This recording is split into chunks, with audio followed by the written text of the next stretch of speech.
Hello, everybody. We're back on Step Out the Box. It takes a village. This is our village. So we are here with TAKAI. She is going to go ahead and tell her testimony on all the things that she has been through and how she has overcome with her faith and how she is where she is today.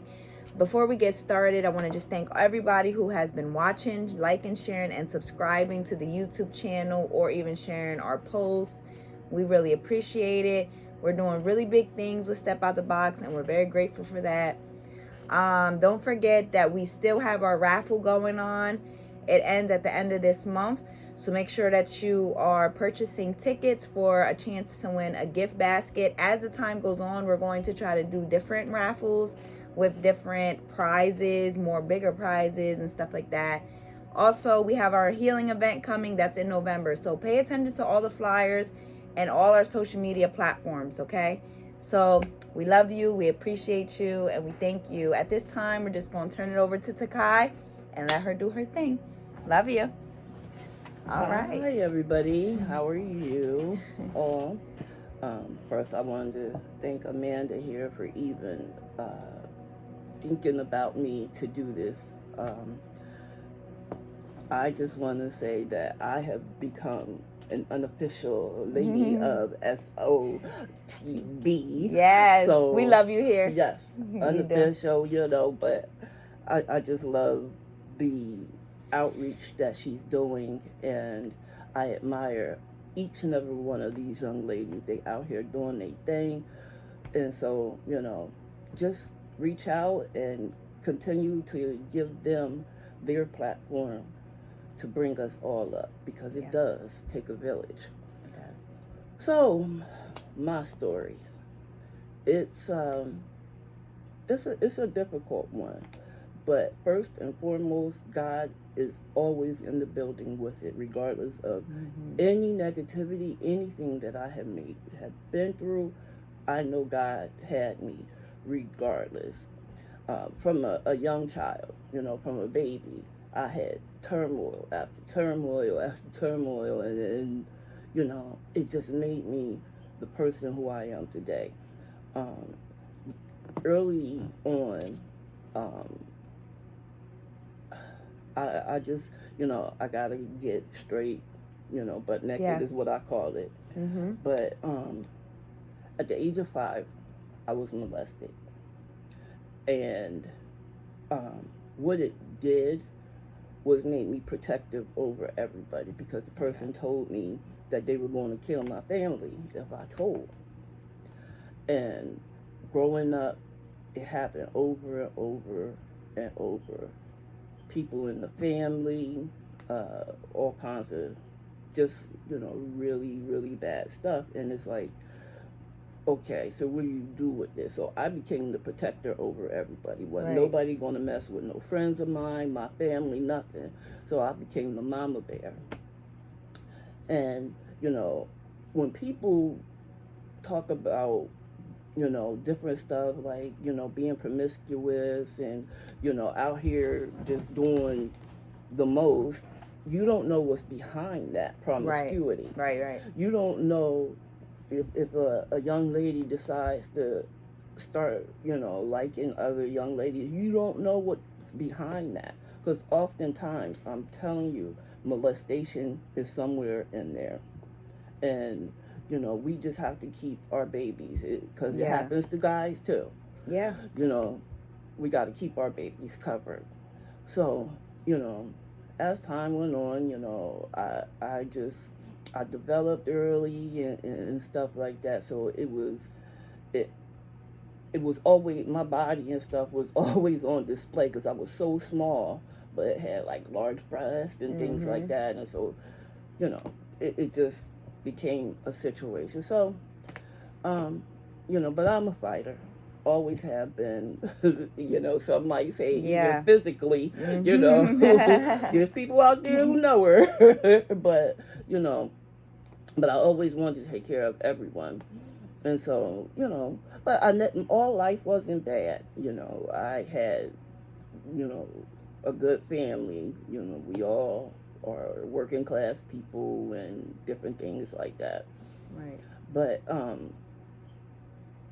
so when I finally went to beauty school, and I started doing hair, and that's where the salon I worked at. That's where I met my husband through a friend, and we got married when I was 23. And life was life. Life was lifing. big time, big time.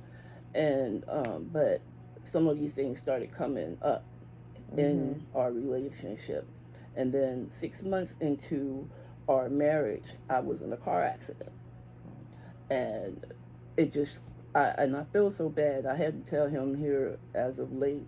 I was like, I'm so sorry that happened to you. You didn't. That's not what you signed up for. Right. You didn't sign up for. You saw this woman. She's beautiful. I want to be with her, and then smack, bam, boom, you get thrust into something that you didn't have to do. You didn't.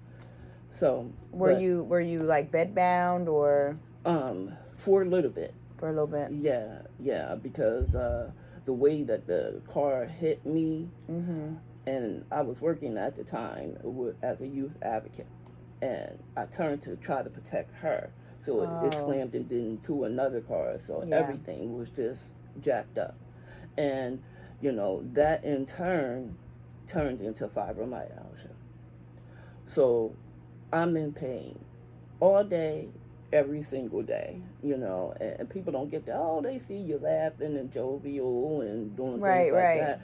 They don't get it, right? But this man is like, this ain't my wife. This is not who, and he didn't know how to handle somebody being as sick as I was. Right. So, we waited to have children. I was almost 30 when I had my son, but it was a very difficult pregnancy, and my daughter was even worse. Me and her both almost passed away during her birth, and so now he has this. Here's another situation. And after her birth, I ended up having 2 heart attacks. And with that, here comes some more stuff. So, because he couldn't handle it, he escaped, and for a long time, it was difficult for me to care for my kids because of I was literally, for 2 years straight, in the hospital every month, at least a week, every month. And, so I couldn't be the mother. I wanted to be the soccer mom. I wanted the kids to be spending the night over in my house, but that didn't happen. And it left me feeling really, really guilty of, my babies having to deal with this stuff too.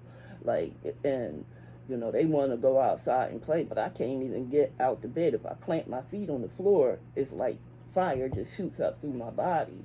What do I do? And so that left them always being in the house with me. One, because they wanted to be very protective of me. Yeah. My daughter, she don't play. Journey Venable do not play about her mother. And so she always wanted to be near me, the both of them. And I have amazing kids. I just have to say that my babies are amazing. Daylon Venable and Journey Venable are amazing people. God has blessed me with these incredible people. Well, they have an incredible mom. Oh, yeah. Oh, they have an incredible mom. And their dad is a good person to boot. He really is. Don Venable, I shout you out too, homeboy. Look, it's weird, but I look at him like my big brother now. We had a lot of stuff. I think we had a lot of influences of other people into our situation. Sometimes that happens. Well, a lot of times that happens. You always have someone in your relationship or having an opinion that really they shouldn't have an opinion. Like, first of all, go look in your closet because you shouldn't be worried about what's going on in ours. Exactly. Look, and like I said, I'm gonna be real butt naked. My mother was a good catalyst to a lot of the crap that happened. I love my mom to death. Yeah. You know, God keep her, close to your bosom. But she was a lot of in his ear with stuff, and it wasn't necessary. And I don't know why that happened. But anyway, um, you know, so at this point,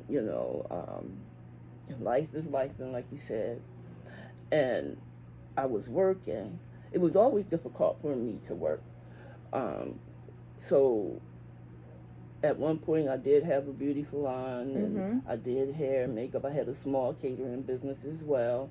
I love to cook. I'm gonna have to cook for you. Yes, you need to cook for me. I'm always doing something. Yes. But so I did all of that. That all happened, and so time going on, my husband and I, we separate. It just wasn't working out. Kids getting bounced back and forth and all that, and that hurt me. So, boom, my mother passes away. Okay, we can handle it. I'm taking care of my dad. I'm up there with him and doing everything for that. Boom, I find out I have cancer. My son was on me. He kept saying, Mom, did you get your mammogram yet? Oh, son, yeah, I got to wait till I get off of work. And, oh, I was sick. And yeah. He was like, Mom, you need to go get your mammogram. How did you know that you needed to go get a mammogram? Was there signs? Well, in our family, we had very large breasts, and we had the cystic breast. So I started at 25 getting them. Yeah. That early. They don't usually do that. But because I had a strong family history, I had to then go and get them often. So, but when about the cancer, it felt really, really different. Like it was not in there. I could feel that, but I thought it was the fibroid tumors. Yeah. And I knew that I would have to take a little bit of time off for them to remove them. So I'm like, let me keep pushing it back. Well, right. Finally, I go and get this mammogram. And I'm sitting there, and they do the mammogram and everything. I couldn't sleep the night before, so I fell asleep. And I'm laying in there chilling, and the nurse comes back in with the doctor, and he was like, Miss Venable, I'm sorry to say, but you have breast cancer. I said, who, me? Nah, that must be somebody else's film. Yeah. That ain't mine. He was like, no, Miss Venable, I'm so sorry. And I'm like, he's playing. He got to be playing. And I didn't cry. I didn't get upset. I still was just very overwhelmed and I'm like, what? Yeah, still in shock. Yeah. To think, this is me. Yeah. This is on mine? Are you sure? Wait a minute. And I really did just what you did. I'm like, what? So instantly I called my brother. Called him up. I wasn't crying, but I told him, you got to come get me. Yeah. Then I called my husband because he has my babies. Right. So he needs to know. And everybody, you don't even look at it like that yet. They didn't say a definite, you didn't get a biopsy. Well, it was. So I said, I knew straight from that very moment. The only thing I cried about was to tell my babies. Yeah. I knew straight from the very moment God was all over it. He was all over. I felt it. It was palpable, But it took me a little bit to tell my babies. And how old were they at the time? Journey was, she probably like 8, 9, somewhere in there, and Daylon was about 12. No, he was in high school, I think.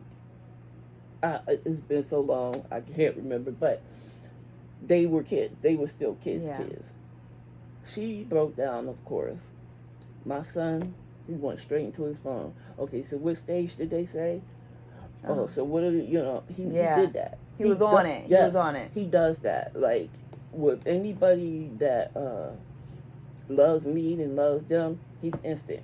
He did that with our friend, when she found out about her situation. he instantly, he's a good dude. I really pray he get a good woman. I really do. But y'all hear that? Yes, he need a good woman. A good one. He's a good man. Look, and Mama Bear will get you if you not. But yeah, so cancer happened. So I wasn't too worried about anything. The hair wasn't a situation because I got a cute little head, so I was good with it. It's cool. Yeah, I was good with it. My doc was like, that big, because I had my hair colored at the time. She was like, that big, pretty afro thingy, it ain't gonna be. So I just, before it fell out, I just buzzed it off. I'm like, because I don't want to see it on my pillow. Right, right. I couldn't handle that piece, but I was good with everything else. Well, that was very strong of you. And very brave of you. Oh, really? Yeah, because some people, when they hear, it's not only a shock, but you just have all these other emotions that are going through your head, and they're not thinking like, you know what, God got it, and I'm just shave this off before it falls on my pillow. They're thinking like they want to keep it there. They want to hold on to every bit, and you were ready to just be like, okay, Lord, I'm going to just let you handle it, and I'm going to release whatever I need to release, and it's going to be what it's going to be. Yep. And it was exactly that. It was exactly that. And, so we went on with the chemo. Well, I did great during chemo. But then they found out that some more tumor was still there, so I had to have radiation. And they asked me to be part of a clinical trial. So I got more radiation than what everybody else would get. It left me with third-degree burns. It left the skin really, I don't want to say like translucent, but very fragile. Okay. For lack of a better word. And so I decided to go the way, because I was still a young woman. I still wanted to, get her sexy back after all of this. So I wanted to have the implants. Well, they didn't explain to you about the implant stuff until you go to the plastic surgeon.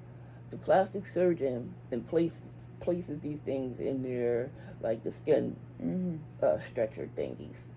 And every week you go in with a syringe that big, and it has like a little Doppler thing so they can find where the valve is and shoot it with cc's of water into your breast tissue. So that don't hurt. It hurt. And I kept getting capsulizations, like it would calcify over top of the spacers. So my skin was breaking open and all these different things because of the amount of radiation that I had. It wouldn't allow the skin to do what it was supposed to do. And so the breast, I had some breast tissue at that point, but it ended up dying. The implant got exposed. And this wound was so large that I got the surgery in January. It had closed about November, December. Wow. And I had to do all the packing and all that stuff in it myself. So everything was very, very sensitive, super sensitive. Well, during chemo, they tell you, for as far as your mouth is concerned, to rinse it and baking soda and all that. And I did all that. If you had any bad teeth, pull those out. Well, what they didn't explain that with chemo and radiation, it'll mess up your teeth. It'll eat your teeth. And it did. It ate my teeth from the inside out. The tooth is full of what do you want to call it, like little fingers and stuff. Roots and stuff. Yeah, that if that dentin get exposed, oh my gosh, it is horrible. That happened. So the only thing that I guess, through the whole cancer stuff, aside from losing my breast, I lost all my teeth, and that left me with the lowest self-esteem in the world. Like, I didn't want to show nobody. I didn't want to talk in front of nobody. I'm always like, covering it up and stuff like that. And just, I didn't want it. But So God said to me one day, he was like, listen, you are going to be a public speaker. I'm like, who? It's not me. I can do anything behind the scenes. I can decorate your hall. I can bustle your dress. Makeup. I got you behind the scenes. Don't put me out in front. That ain't my thing. You know that ain't my thing. Like, why would you even say that about it? Oh Lord, I'm so sorry. But you know, I'm like, okay. I said, well, listen, I'm gonna go ahead and put the little wager out here, Father. If you get me some dental implants, I'll do it. I'll be a public speaker. He was like, okay, you gonna be a public speaker regardless. With or without, exactly. You know, you show them what I did for you. You are alive, Amanda. I, at one point, was on a walker. I had oxygen. It was crazy. At a young age, all this was going on in my life. And I then jumped over so much. After all the stuff I went through with chemo, radiation, all this stuff, my dad passes away. And now, the stuff that happens when a family member passes away, it's so horrible, you know. Yeah. It just really is, and it ended up leaving me homeless. So I was going from pillar to post, family members, you know, but then at one point there was nobody. And here I'm left in a shelter, still recovering from and still having to do stuff for the cancer. For yourself, yeah. And getting sick as a dog. I mean, just sick as a dog in all these different places. And I'm like, okay, so I feel you there. I feel like a marionette. I feel you there, Father, but are you there for me right now? How could you allow me to go through homelessness?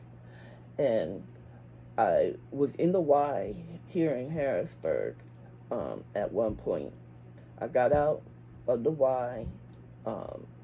I had started, you know, doing different things as far as trying to get myself a place. And then smack, something else happens. And I am in a homeless shelter in Baltimore, Maryland. Crazy experience? What? Crazy experience? Who? It was horrid. And seeing these babies in this shelter with nothing to do. The moms are unmotivated. The babies is running up and down the hallway. It just broke my heart. Yeah. It broke my heart. And so I began to understand why he sent me to these shelters and to see the different things. How can you truly help people if you don't know? Yeah. You got to experience it, whether you want to or not. If you want to, he told me, if you want to serve me, you got to do it my way.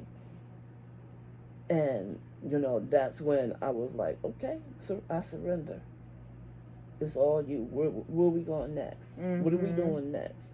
You know, and that just led me to just flooded with ideals that I want to do. Yeah. And he'll do that. Yep. It's like so many be coming in sometimes. I'm like, yikes. Like, I got to write it down. If you see me, I got like binders and notebooks everywhere. And Lewis is like, get your stuff. You always got it everywhere. I'm like, it just be going sometimes. And I don't mean to, but it's like, okay, well, how am I going to prove this? How am I going to prove that? How am I going to do this? Okay, all right. And then I just start getting these ideas. I got to write them down because they come so fast. I don't know what I'm going to do with it. Yep.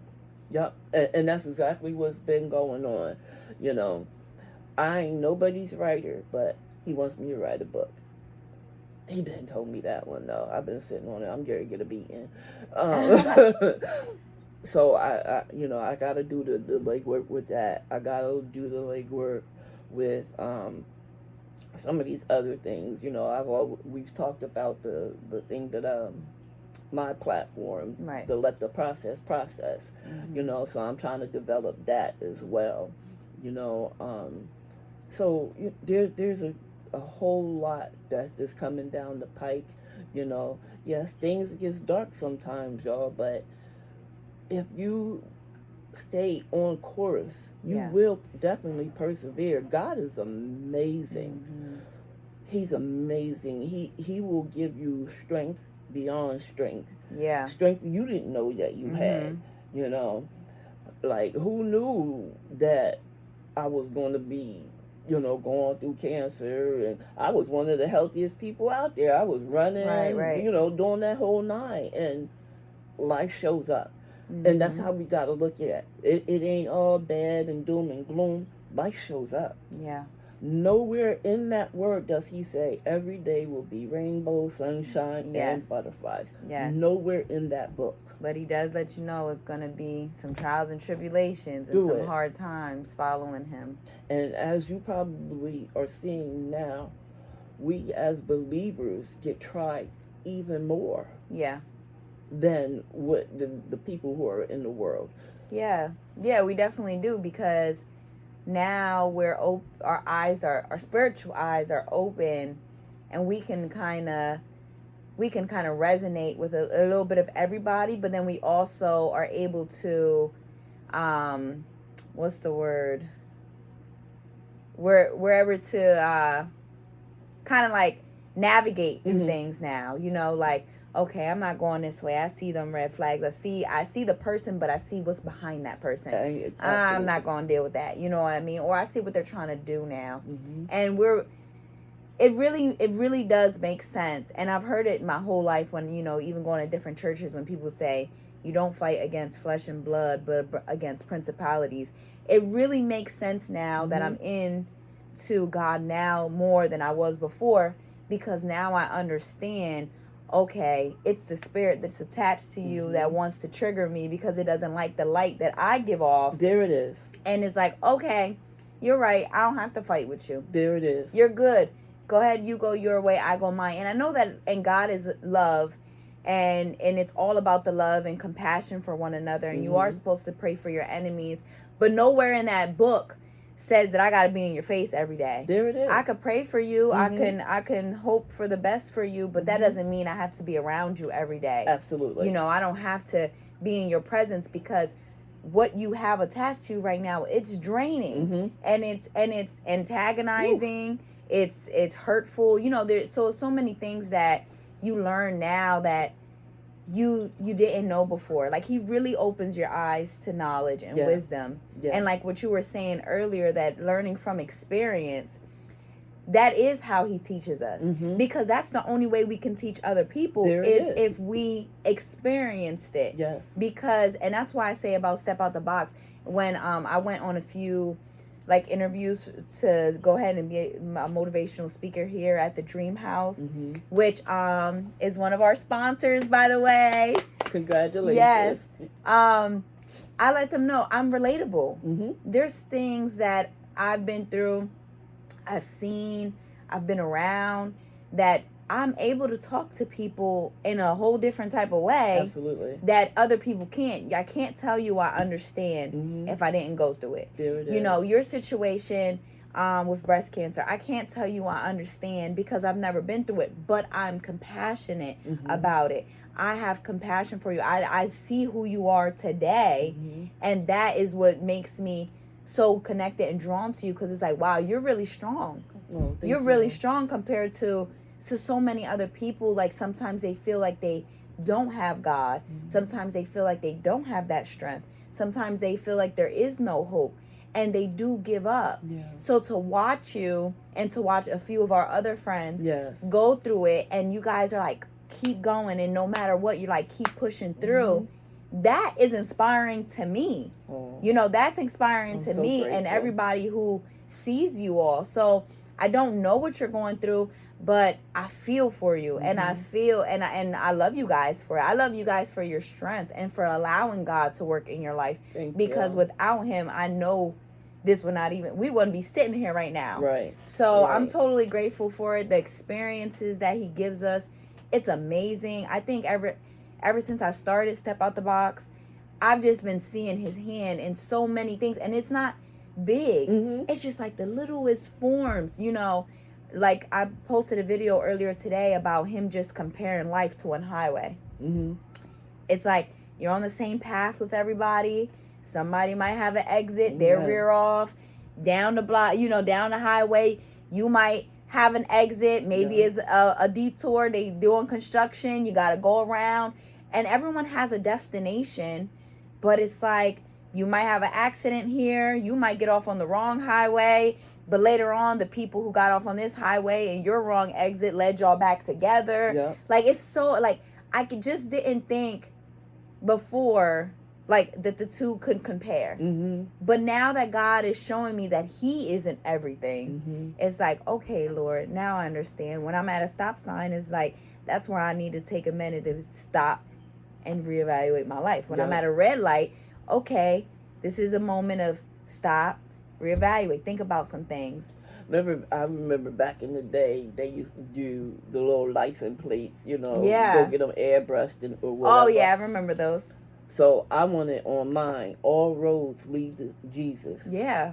That's what I wanted on mine. All roads lead to Jesus. Well, maybe him giving me that analogy and it's just confirmation, like just what you just said, because honestly, I did not think of it like that.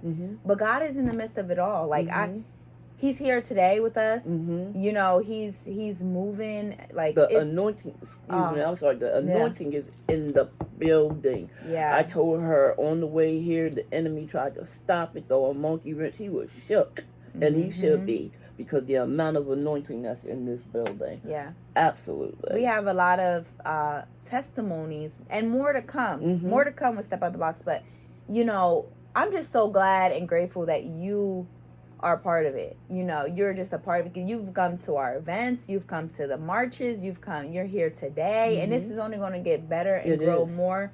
And the more people that we have, the more people you can tell your story, the more people you can help. I'm sure you're an inspiration to the ladies. Like it's powerful. You guys are amazing. I have to say it again. You know, I probably am 20 years, most of y'all senior, you know, like, but I look up to you guys because you have amazing thing here and it needs to be supported, you know, so whatever I can do to help you guys out, I'm there. I believe in what you're doing. Also, our friend Tracy Williams, hey baby, I love you. You know, she put us together. Yes, she did. And I'm so grateful to her for that. Yeah, I can't wait till she comes in into the hot seat. It's happening. Yeah. Girl, you get them high parts here. Yeah. But, you know, she was amazing with the foresight of this thing. Yeah. You know, and I'm here for anything y'all need. Again, I'm an unofficial stepping out of the box lady. So, you know, but the outreach is so needed. You know, women are often pegged as, you know, catty with each other and backbiting and stuff. There is none of that here. Yes, we got very good women here. Yeah, everybody has their own niche. Yep. And they stick to it. Yep. Nobody is better than I love it. I love it. And with your leadership, you know, you can see it, that it's present. Thank you know, in all that you do, and the vigor and life that you have in this situation is beautiful. It really, I don't want to cry on camera, but it's so beautiful. It just really, really is. And again, I'm grateful that you even thought about me here.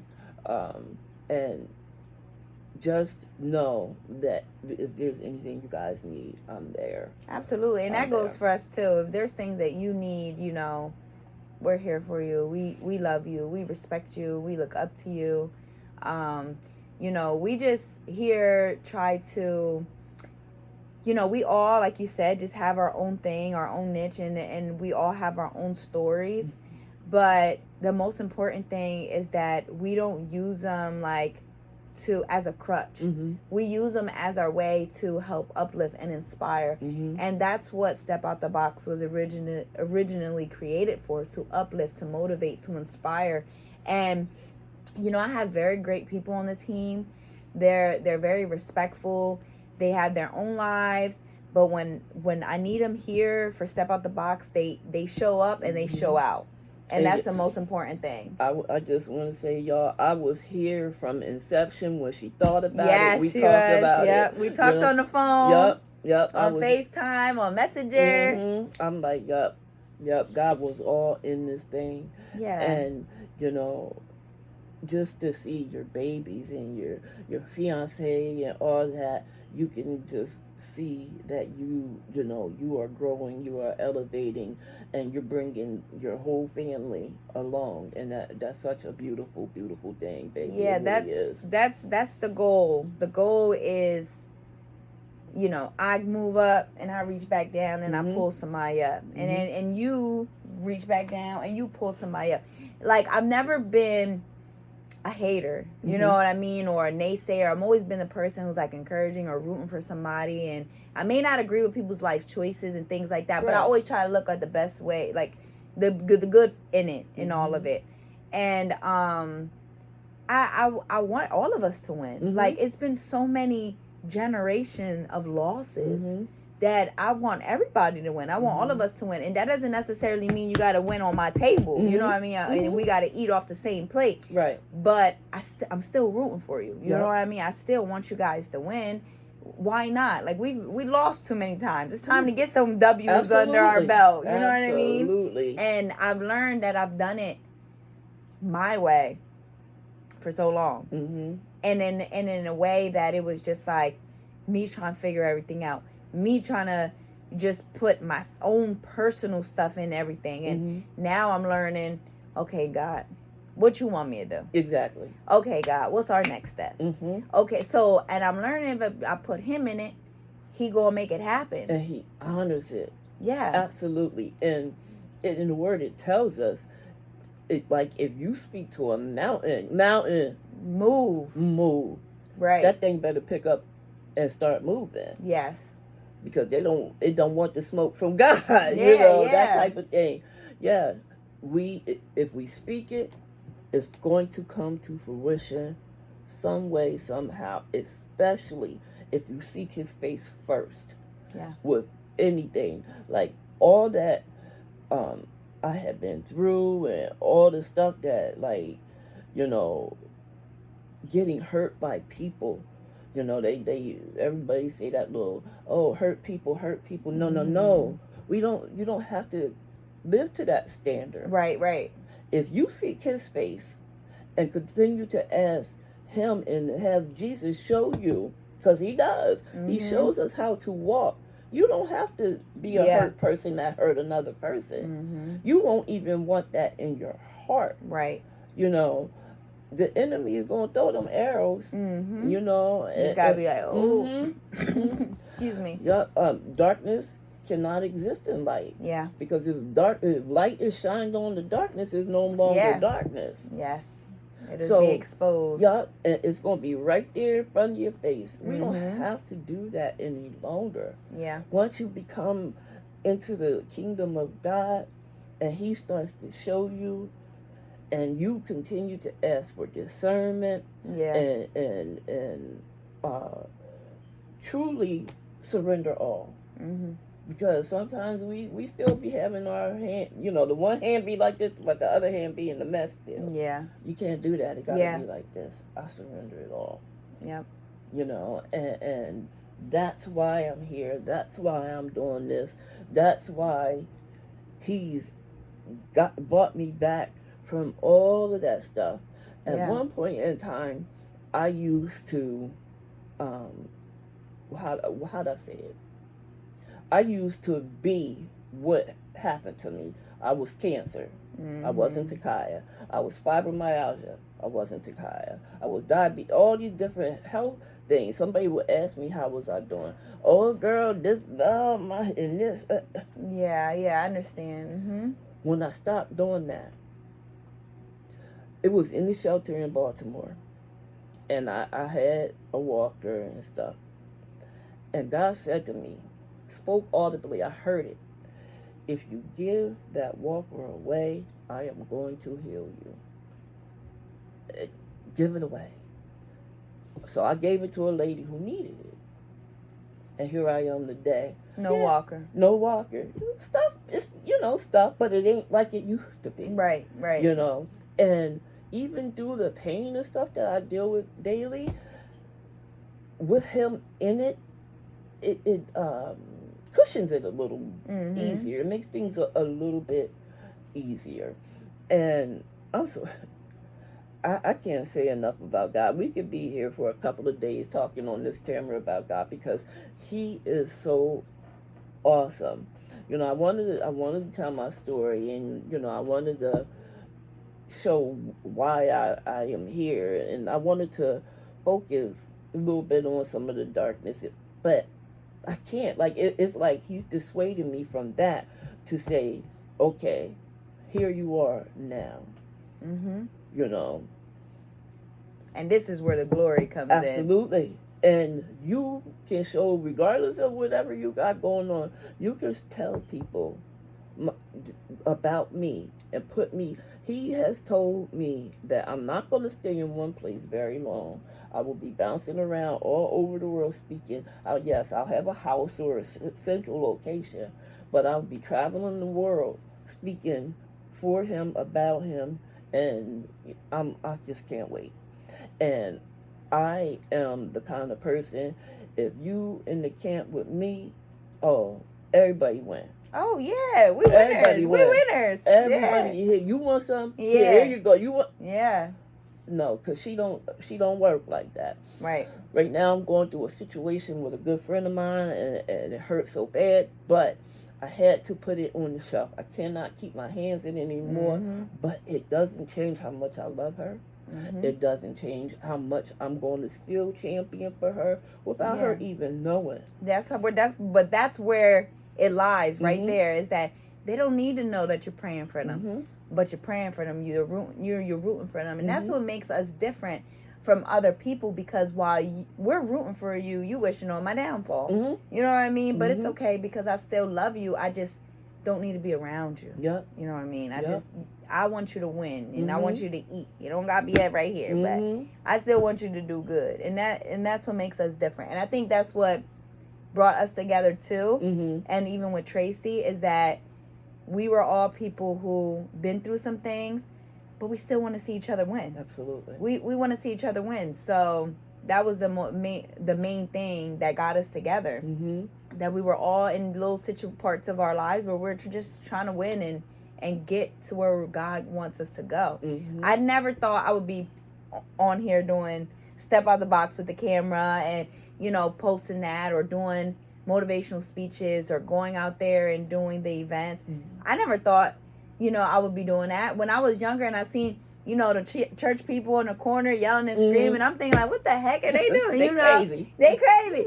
And now I'm one of them people who are standing out there supporting the community and being who God has called me to be. And I don't want to be anything more or less than whatever he called me to be. Amen. I don't want anything more or less than whatever's owed to me. Not $1 more, not $1 less. Right. Whatever he has for me that is signed, sealed, and delivered, and it's being shipped to me, that's all I want. I don't want to take the shine off of anybody else. Absolutely. I don't want to hate off anyone else. I don't want to belittle anyone else. If we can, I always say this all the time to my viewers, to my children, we are stronger together than we are apart. If we all put our resources together and we all build together, we would be phenomenal out this world. But people, when it comes to certain leadership, it's like, you want people to do good, but you don't want them to do better than you. And I'm not like that. I want you to surpass me. Go ahead and do that, because I know if we cool and you get there, you gonna put that hand back down and come get me. Absolutely. And the same way, if I get there, I'm gonna put my hand back down and come get you. So I don't think about things like that. But I also tell people, God got a funny way of making you skip the line. Yes, it is. Yes, he do. And he will have you all way in the back and put you right there in the front, like, okay. Yep. And I had a conversation with someone just recently. There was so many times when I first started Step Out the Box that people kind of like brushed me off and denied me and everything. And I was like, I just kept telling my fiance, it's okay. It's okay, because God gonna show them that they should have been dealing with me. They should have, like, this was not a joke. This is something I'm really into. It's really gonna work. And there was a person who kind of overlooked me, and all of a sudden God made them circle back. And now, now we're doing business together. And I just keep thinking, God, you just got a funny way of doing things, because you made them circle back. You put that right back in their heart. Hold on, wait a minute. You denied them, or you pushed them to the side. Maybe you didn't take them serious, but hold on. Here she go. I need you to pick her right back up. Yep. And now we're doing business, and it's like, Lord, he's just good. And you do. It's funny, like when you waiting on him, and you waiting on how he do it. You'll sit there and he'll pop something in there, and you'll be like, you know what, you was too funny, God. Yeah. You are too funny. Yeah, I'm like, you got a sense of humor. But I was reading in the Bible that he is a God of joy and laughter and everything. So he does have a sense of humor, because he likes us laughing. So, when he does things, I really do be like, oh, Lord, you are funny. Yep. You got a funny way of doing things. But it's okay. I accept it. I'm not mad at you, And to your viewers, this thing ain't even a year old. Oh, no. She put this thing out here. It's not even a year old. And look at how God has brought her this far. He can do it for you. Yes. He can do it for me. He's gonna do it for me. Yeah. I think sometimes I get overly anxious for people to get it. Yeah. But they can't. Yeah. I do the same thing. And sometimes it's frustrating. It is. Because it's like, don't you see how good he is? Yep. Like, what he's doing? Yep. Like, get it together. But we got to remember that our journey isn't their journey. And we have to stay humble, because he had to shake us up a little bit to get us where we are. Absolutely. And he has to do that for other people too. It's funny because, I'm all talking about I'm not going to do the public speaking. He's like, okay, you are. So one day I'm sitting there and he puts a live on my heart. So I'm like going on live, da-da-da-da. And he was like, so you're not going to public speak? Yeah. Now, this is public speaking. Yeah. A live is a public speaking platform. So this is public speaking. Absolutely. You're on it. Yeah. It's so, but now, I'm trying to develop it, and I want it to be just so, because I'm showing up as his speaker. Right. So I don't want him to look bad in it. So I want to make sure that it's everything is everything. But he would, he loves the fact that I'm a butt naked kind of person. Yeah. Just, I'll tell you anything you want to know, any questions you got, I got you. I should, I'll tell you all about it. There's no problem with that. And I just am so grateful that he continues to put it in, and I'm so excited. I just want to get it. I'm like a little kid at Christmas, like, I want to hurry up and get it out here. And like when I'm doing these lives and stuff, it'd be like, and I go to look and ain't nobody viewed it and this different stuff like that. I get all mad, and it's not that I want. It's about me. I just want them to get him. Yeah. He said, well, see, you dropped that seed. That's all. That's all you need to do. Yep.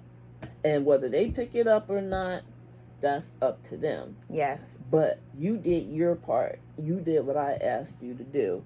And I'm going to continue doing whatever he needs, whatever he wants. The stuff that he's putting on me, I'm bringing my children into it.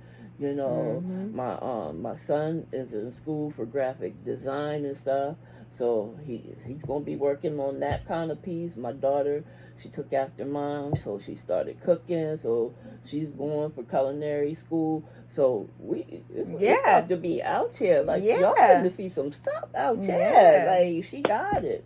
But to God be all the glory. Oh yeah, it's all about him. Nothing that I do is null and void of him. Nothing. And I just prayerfully for everybody just seek his face. Yeah. Just seek his face, because ultimately it's going to happen with or without you. You know, and you never, one of my biggest fears ever in the Bible, they talk about lukewarm Christians. Yeah. That scares the mess out of me. That scares the mess out of me. I don't ever want to be lukewarm. He was like, I want to be scorching hot, baby. There it is. There it is. Listen, I said the other day, I said, you know, I got a real crazy imagination, right? You know, what if during while the potter is forming the clay, that the clay can feel that, right? The clay is like, they can actually feel it. And, you know, molding and pushing and squeezing, that hurt. Yeah. That hurt, right? So now we got a form. Now we got to, this form has to be tried by fire to become a vessel. We on fire. Yeah. We on fire. Stepping out the box on fire. Let the process. On fire. We doing it out there. Yeah. You know, and again, you know, we need more young people putting their stuff out there, regardless of what it may be. Yeah. Putting it out there. If God laid it on your heart, put it out there. Yeah. And allow, because people will come. Yeah. Yeah. You know, people, there will be people for anything that you need, regardless of the amount of people, or because when two or more join together, you already know what happened. What the what. So, you know, and that's what I want to continue to say over and over here. And that's where I'm at, you know. Let's all just join together. Yeah. Because it takes a village. It takes a village. It does. And another thing is that you don't have to be a motivational speaker. You don't have to be in a church 24/7. That's not what this is all about. This is about God giving you a purpose, whether it's a doctor, whether it's a beautician, whether it's culinary arts, whatever it is, putting your whole full, like, everything into it, putting God into it, loving what you do, and, like, in the process being humble and grateful and sharing that with the world. Because I can make you a dinner plate, you know, in culinary arts, you know, I can make you a dinner plate, but while I'm making it with love. I'm blessing your food. You know, I go out, I give you this plate. I'm attentive to you. I'm loving. I praise you, you know, praising God. Thank you for allowing me to serve these people. You know, it's putting God in everything you do. It's doing someone's hair. I do nails, and I have conversations with people about God all the time. We the doctors, though. Yeah. The doctors. I talk to people about God all the time, or even just motivation. You know, just motivating them. They'll talk to me about something, and before I wouldn't think the way I'm thinking now. So now I'm like, you know, well, why don't you try it this way? Why don't you? And I tell people all the time, it doesn't matter if you take 10 minutes to sit even on the toilet and just talk to God, because eventually those 10 minutes turn to 20, turns to 40. You know, then it's like, okay, you're sitting down, you're reading, you're opening your Bible, and all this advice and motivational speaking and everything, it's all stuff that's in the Bible. It's people are just reciting the Bible without telling you that it's in the Bible. Absolutely. So I just feel that, you know, when it comes to your purpose, whatever God put in your heart to do it full force. Yep. Like 100%. I'm in there. Don't let people like discourage you. Don't let trials and tribulations, even, you know, you've been through what you've been through, and look, you're still pushing through. You're still making sure that you're letting the process. You're still making sure that you doing the little things you need to do to get your book started. You know, you could have given up a long time ago, but he gave you a purpose. You know that he's going to send you around this world. You're ready. You're like, okay, you're preparing for that. That is what your purpose is. To share what he has done for you, to bring him glory, to bring people together, to love people, and just be an example of who he is. I met a guy, he told me, he said, you can't talk ministry, you have to be ministry. Love it. You have to be ministry. You can't be out here arguing, fighting, screaming, hollering, this is it. That's not God. Yep. And I'm not saying that somebody smack you. You must just let people just beat you up. Yeah. No. You know, I know sometimes, you know, we still flesh. But what I'm saying is that you got to recognize the spirits that are attached to these people. And you got to understand that, you know, there's a lot of things you could really walk away from. And see, you know, now a lot of people are experiencing church hurt. Yeah. And they don't want no parts of the church because of Christians coming at their throat. And, you know, if you read the Bible, you don't hear about very many religions in there, do you? Maybe, right. Maybe Jewish. Right. That's about it. God don't. He doesn't care about that. Yeah. What God cares about, you guys, excuse me, is the relationship with Him. That's what being a Christian is. The relationship with God, knowing Him intimately, allowing Him to be all through you intimately. And He puts us through these difficult things to see if we're worthy of the stuff that He wants us to do. Right. There's still human, we get to do what we want. Right, because we still have free will. Yeah. Right. You know, so you could choose his side or this side. That's up to you. But you have to have that relationship for it to move forward and to blossom into the thing that He wants you to be. Mm-hmm. You know, and I think at a lot of churches, there's a lot of leadership that uses, and this is not all churches, but this is many churches, that they use the Bible and interpret it however they want it. Mm-hmm. And then that's what they like share to the world. But really, just take your own time to go ahead and read your word and read the Bible and allow God and the Holy Spirit to interpret it for you. Absolutely. So that way you can be more of an understanding of what He is saying to you. Excuse me. Specifically, because there is a lot of times where people do go to church and they do feel judged.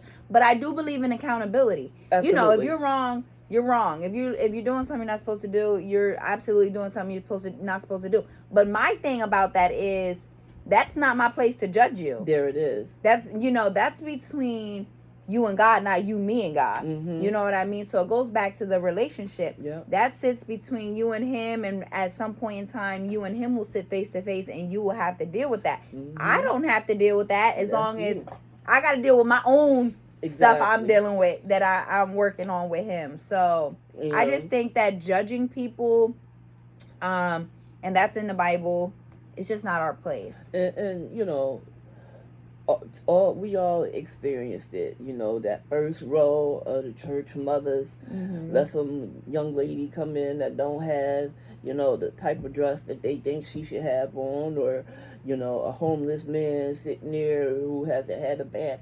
Everybody got their nose turned up and got everything to say. But that's not what God is about. Get them in the building. Yeah. Bring them in the building. Let them, whatever is whatever, let them be. But then you can teach them the way. You know, you can help them out. Maybe, you know. Be compassionate. Yeah. Instead of sitting there. Yeah. You know, like. And you never know who God sends. Oh my. As an angel in disguise. Oh my. Or prophet or you just don't know. So you can't be out here being mean to a bum just because he looked like a bum, because he really may not be a bum. He's there to test you. Yep. He's there to see what you gonna do. And it's like when I was reading Luke, I think I was reading Luke Luke or Mark, and they were discussing about John the Baptist, and Jesus is like, Well, he was out in the wilderness, dirty and looking off, and you guys thought he was possessed by a demon. You thought all these things about him. I party with sinners.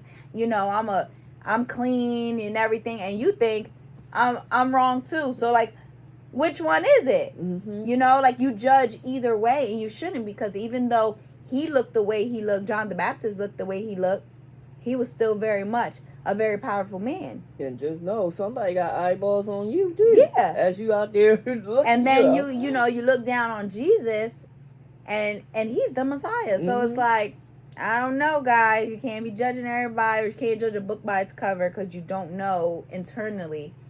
Someone who's a complete bum on the street can really have a pure heart. And you just kind of push them away, or you're rude to them, or mean to them, or judgmental.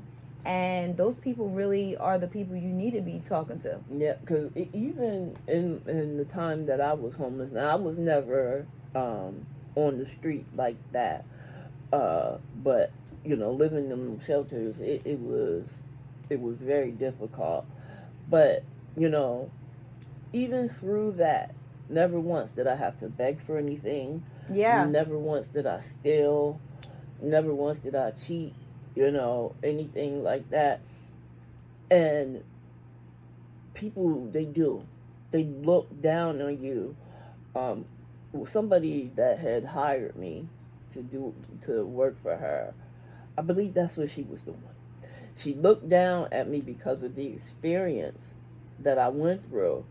But one day I was leafing through some pictures, and I found pictures of my home that we had. And I showed her, and her mouth dropped. I'm like, I'm a businesswoman, ma'am. Right. Okay. So period. Because this happened. Yeah. You can't judge that. Right. You think you have a lot right now. What happens if you come? All this gets shut down. What happens? What's going to happen with you? And you burnt so many bridges that people don't want to show up. Right. So you cannot, just by the way, or somebody's life experience, you cannot put your nose down to them. Yeah. Because you never know what process they are in. And you never know what process you gonna be in. Exactly. If you are that one that's like, gritting people down. So, because like I said, God got a funny sense of humor. And he will give, but he will take. And he will put you right in that position that you laughing at somebody else in, or put you in that position where you to somebody else. Exactly. To see how you like it. Yep. Because it don't feel nice at all. And I just want you guys to stay encouraged. Yeah. Whatever path that you are on, whether you're in this storm right now, because see, when there's a storm, when the sun shines back out, there's always a rainbow. Absolutely. So take that to heart, that even in your storm, there will be a rainbow at the end of it all. Just gotta keep going. Yeah, and as long as you got breath in your lungs, you fight. And you sometimes you gotta get straight in the enemy's face, get gully with it. Listen, I'm not going nowhere. You can try to do whatever you want to do, throw whatever monkey wrenches, but God got this. He got me, and I know you shook, as you should be. Keep pushing. Keep your faith. Faith is like such an amazing thing that you doing it on your own. We've all done it on our own, and we see sometimes the outcome of the situation. Yeah. When you allow God in it, for me, I literally fell to the ground one day and was like, I'm lower than this dirt. I surrender. I mean, I cried for at least 2 hours straight. Yeah. Laying there, just limp like a noodle. I surrender. That day, after I got up, I felt so beautiful. You know, because, like I said, one of the biggest things was that my mouth got all messed up and, you know, different stuff like that. But I felt so beautiful and I felt so radiant. And it wasn't about being beautiful for the world, it was about being beautiful for him, you know. And yeah, I got these little hiccups, but I'm beautiful. Absolutely. You know, and it's all to his glory. Yes. Well, guys, we want to thank TAKAI for coming on. She did amazing today. Today's testimony, we pray that it helps so many lives out there, not only who are going through breast cancer, but any type of cancer, any type of trial and tribulation that you might be facing. We pray that the Lord is just with you. He guides you. He protects you, sends his best angels to surround you. We look forward to doing more events, more video segments. We look forward to continuing to build. So keep supporting us. Keep liking, sharing, and subscribing. We do have a Cash App where if you want to do monetary donations, if you just want to donate your time, if you want to just come out and just hang out with us, if you want to come to our healing events or any event that we do, just contact us. Let us know. We will make sure that we find room for you wherever it is. We have a great team here. TAKAI is going to be around for a very long time. Yes, ma'am. And you will see her again because she comes to a lot of our events as well. So we look forward to all of you guys just continuing to be a part of the Step Out the Box family. Today, she is wearing her shirt and it's Breast Cancer Awareness Month, so we got our pink. Also, we are gifting her with a tote bag for coming on the show today. We still have shirts and tote bags. This is a small one. We have a bigger one and purses still for purchase. And all the proceeds go back to Step Out the Box to build for the community and everything that we got going on, okay? We love you all so much, and we're so grateful to have you guys here. Bye. Support them. Come support them. See you guys.